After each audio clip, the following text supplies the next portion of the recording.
বন্ধুরা ইদানিং আমরা মোবাইল খুললেই কিন্তু সেই উন্নাও রেপ কেসের যে ঘটনাটা সেটা কিন্তু দেখতে পাচ্ছি।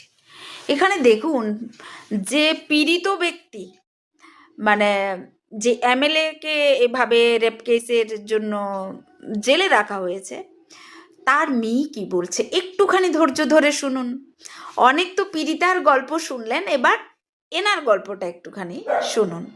কারণ প্রত্যেকের কিন্তু অধিকার রয়েছে নিজেকে আত্মসমর্থন করার। ইভেন ফাঁসির আসামিকেও কিন্তু সুযোগ দেওয়া হয় যে তুমি ফাঁসিতে যাওয়ার আগে তোমার শেষ ইচ্ছেটাকে একটুখানি বলো।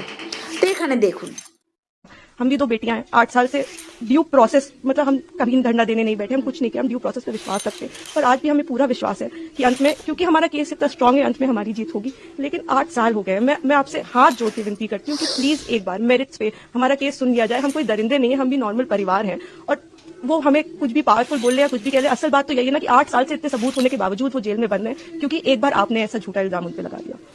इस केस में इन्होंने स्टेटमेंट्स तो अपने बहुत सारे बदले ही हैं, जो कि आप अगर मुझसे कहेंगे तो मैं आपको डिटेल में प्रोवाइड कर दूंगी। इन्होंने समय 3 बार बदला है। पहले इन्होंने कहा कि दोपहर को 2 बजे कुलदीप सिंह सेंगर ने मेरे साथ रेप किया। उसके बाद इन्होंने कहा नहीं दोपहर के 2 नहीं बज रहे थे, शाम के 6 बज रहे थे। फिर इन्होंने चेंज किया, कहा नहीं ये नहीं हो रहा था, शाम के 8:30 बज रहे थे। जब सीबीआई ने मेरे फादर की लोकेशन निकाली तो उनकी लोकेशन 17 किलोमीटर दूर उनके उन्नाव ऑफिस की पाई गई। सीबीआई ने दूसरे केस में सीबीआई ने जानबूझ के हमें चार्जशीट किया और उसके बाद जब दूसरे केस में चार्जशीट लगाई तो हमें पता लगा कि हमने जब वो सीडीआर चेक किया तो हमें पता लगा कि ये तो उस वक्त पे फोन पे बात कर रही थी। तो सीबीआई ने भी जानबूझ के, आई डोंट नो किस प्रेशर में आके सारे इंस्टीट्यूशंस, लेकिन सीबीआई ने प्रेशर में आके हम पे इनके कहने पे चार्जशीट लगाई। मैं देखिए किसी पे इल्जाम नहीं लगा रही, मैं बस ये कह रही हूँ कि अभी भी ये सारे तथ्य हमारी अपील में मौजूद है। हमारे पास इनका एक रिकॉर्ड है। एक बार हमारी बात प्लीज सुन ली जाए, क्योंकि हम भी बेटियां हैं, 8 साल से इधर उधर भटक रहे हैं। उनके साथ देने के लिए तो बहुत लोग हैं, हम अकेले ही कोर्ट जाते हैं। अगर वो हमें गाली देते हुए भी हमारे बगल से निकल जाती है तो उनके पास सिक्योरिटी है, हमारे पास मैडम सिक्योरिटी नहीं है।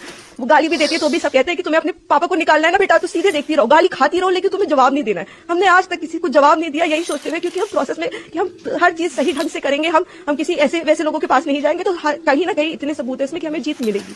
तो हम उसी का इंतजार कर रहे हैं। हम हमारी बस हाथ जोड़ के यही कि हम बिल्कुल विश्वास करते हैं, हम सारी संस्थाओं पर विश्वास তো करते हैं। বন্ধুরা এখান থেকে কিন্তু একটা শিক্ষা নিতে হবে।